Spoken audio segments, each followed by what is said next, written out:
ದೇವರ ಅತಿ ಪರಿಶುದ್ಧವಾದ ನಾಮಕ್ಕೆ ಸ್ತೋತ್ರವಾಗಲಿ. ಕ್ರಿಸ್ತನ ಕೃಪೆ ಇನ್ನೊಂದು ಮುಂಜಾನೆಯಲ್ಲಿ ಈ ಉದಯ ಕಾಲದಲ್ಲಿ ನಾನು ನಿಮ್ಮೆಲ್ಲರನ್ನ ದೇವರ ವಾಕ್ಯಗಳಿಂದ ಭೇಟಿ ಮಾಡುವುದರಲ್ಲಿ ಸಂತೋಷ ಉಳ್ಳವನಾಗಿದ್ದೇನೆ. ಪ್ರಿಯ ದೇವಜನರೇ, ಈ ಮುಂಜಾನೆಯಲ್ಲಿ ದೇವರ ವಾಕ್ಯಗಳನ್ನು ಆಲಿಸುತ್ತಿರುವ ನೀವೇ ಧನ್ಯರು.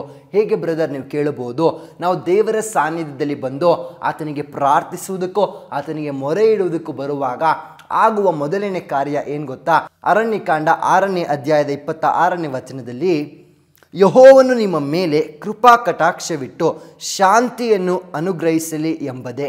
ಪ್ರಿಯ ದೇವಜನರೇ, ನೀವು ಅಪ್ಪನ ಪಾದವನ್ನು ಹುಡುಕಿಕೊಂಡು ಬರುವಾಗ ನಾವು ಮೊದಲಾಗಿ ಅನೇಕ ದುಃಖ, ಯೋಚನೆ, ಚಿಂತೆಗಳನ್ನು ನಾವು ಹೊತ್ತುಕೊಂಡು ಅಯ್ಯೋ ದೇವರೇ, ನನ್ನ ಬದುಕಿನಲ್ಲಿ ಇಂತಹ ಎಲ್ಲ ಕಾರ್ಯಗಳು ನಡೀತಾ ಇದೆ ಅಂತ ಒಂದು ಪ್ರಾರ್ಥನೆ, ವಿಜ್ಞಾಪನೆ, ಮೊರೆಯನ್ನು ಇಟ್ಟುಕೊಂಡೇ ಬರುತ್ತೇವೆ, ಹೌದಲ್ವಾ? ಸೊ ನಾವು ದೇವರ ಸಾನ್ನಿಧ್ಯದಲ್ಲಿ ಬರುವಾಗಲೆಲ್ಲ ಅಪ್ಪನಿಗಾಗಿ ನಾವು ಕೂಗುವುದಾದರೆ, ಆತನ ಹೆಸರನ್ನು ಕರೆಯುವುದಾದರೆ, ಆತನ ವಚನ ಹೀಗೆ ಹೇಳ್ತಾ ಇದೆ, ಆಗ ಯೆಹೋವನು ನಿಮ್ಮ ಮೇಲೆ ಕೃಪಾ ಕಟಾಕ್ಷವನ್ನು ಇಟ್ಟು, ಅಂದರೆ ತನ್ನ ಮುಖವನ್ನು ನಿಮ್ಮ ಕಡೆ ಒಂದು ಕೃಪೆಯ ದರ್ಶನವನ್ನು ತೋರಿಸಿ, ವಚನ ಹೇಳುವ ಪ್ರಕಾರ ನಿಮಗೆ ಮೊದಲು ಶಾಂತಿಯನ್ನು ಅನುಗ್ರಹಿಸುತ್ತಾರೆ. ಪ್ರಿಯ ದೇವಜನರೇ, ದುಃಖದ ಕೂಗಿನಲ್ಲಿಯೂ ಗೋಳಾಟದಲ್ಲಿಯೂ ಕಣ್ಣೀರಿನಲ್ಲಿಯೂ ಬರುವಂಥ ನಮ್ಮ ಜೀವಿತದಲ್ಲಿ ನಾವು ಯೇಸುವೆ ಅಂತ ಮುಂಜಾನೆಯಲ್ಲಿ ಕೂಗುವಾಗ ತನ್ನ ಮುಖ ದರ್ಶನ ನಮ್ಮ ಕಡೆ ಅದು ಉಂಟಾಗುವಂಥದ್ದಾಗ್ತದೆ. ಆತನು ನಮ್ಮ ಮೇಲೆ ಕೃಪಾ ಕಟಾಕ್ಷವನ್ನು ಬಿಟ್ಟು ಮೊದಲು ತನ್ನ ಮಕ್ಕಳಿಗೆ ಶಾಂತಿಯನ್ನು ಅನುಗ್ರಹಿಸುವ ದೇವರು.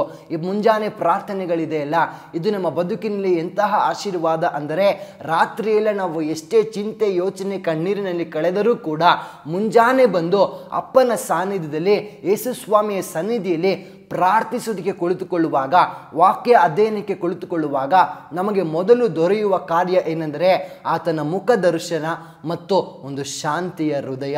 ಪ್ರಿಯ ದೇವಜನರೇ, ಎಷ್ಟೇ ಯೋಚನೆಗಳು ನಾವು ರಾತ್ರಿಯಲ್ಲಿ ಮಾಡಿ ಮಲಗಬಹುದು, ಆದರೆ ಮುಂಜಾನೆಯಲ್ಲಿ ಮಾಡುವ ಪ್ರಾರ್ಥನೆ ಇದೆಯಲ್ಲ, ಇದು ನಮ್ಮ ಬಾಳಿನಲ್ಲಿ ಎಷ್ಟೋ ದೊಡ್ಡ ಸಮಾಧಾನವನ್ನು ಅದು ತಂದು ಕೊಡುವಂಥದ್ದಾಗಿರ್ತದೆ.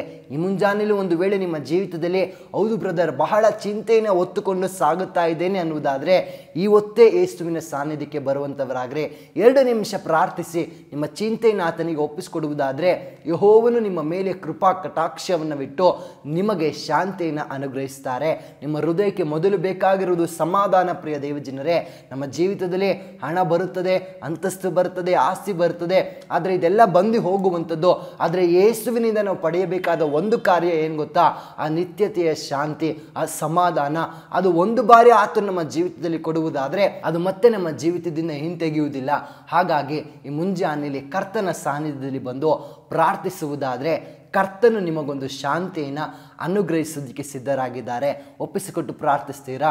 ಪರಿಶುದ್ಧ ಆತ್ಮನೇ ನಿಮಗೆ ಸ್ತೋತ್ರಪ್ಪ, ನಿನ್ನ ವಚನ ಪ್ರಿಯ ಮಕ್ಕಳನ್ನು ಹೀಗೆ ಬಲಪಡಿಸಿದ್ದಕ್ಕಾಗಿ ವಂದನೆ. ಹೌದು ಅಪ್ಪ, ನೀನು ನಿನ್ನ ಮಕ್ಕಳ ಮೇಲೆ ಕೃಪಾ ಕಟಾಕ್ಷವನ್ನು ಇಟ್ಟು ಶಾಂತಿಯನ್ನು ಅನುಗ್ರಹಿಸುವ ದೇವರು ಆಗಿದ್ದಕ್ಕಾಗಿ ವಂದನೆ. ಪ್ರಿಯ ಮಕ್ಕಳು ಕರ್ತನೆ, ಅವರ ಜೀವಿತದಲ್ಲಿ ಎಷ್ಟೇ ಭಾರವಾದ ಹೃದಯ, ಕಣ್ಣೀರಿನ ಚಿಂತೆಗಳ ಯೋಚನೆಯನ್ನು ಅವರು ಹೊತ್ತು ಸಾಗುತ್ತಿದ್ದರೂ ಕೂಡ ಈ ಮುಂಜಾನೆಯಲ್ಲಿ ಅವರು ನಿನ್ನ ಸಾನ್ನಿಧ್ಯದಲ್ಲಿ ಬಂದಿದ್ದಾರೆ.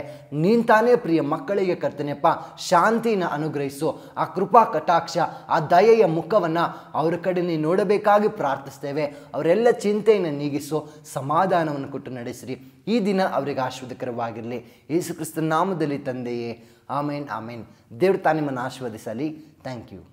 ಬೇಕಾದ ಸ್ಥಳ God's grace prayer hall, Sunkadakatte, Magadi ಮುಖ್ಯ ರಸ್ತೆ, ಬೆಂಗಳೂರು 560091. ಗೂಗಲ್ ಮ್ಯಾಪ್ಸ್ ನಲ್ಲೂ ಕೂಡ ಗಾಡ್ಸ್ ಗ್ರೇಸ್ ಪ್ರೇಯರ್ ಹಾಲ್ ಎಂದು ನೀವು ಸರ್ಚ್ ಮಾಡಬಹುದು. Further details and prayer support, contact Word to Word Ministries, Bangalore. Phone 9008725814, 9008725815. God bless you.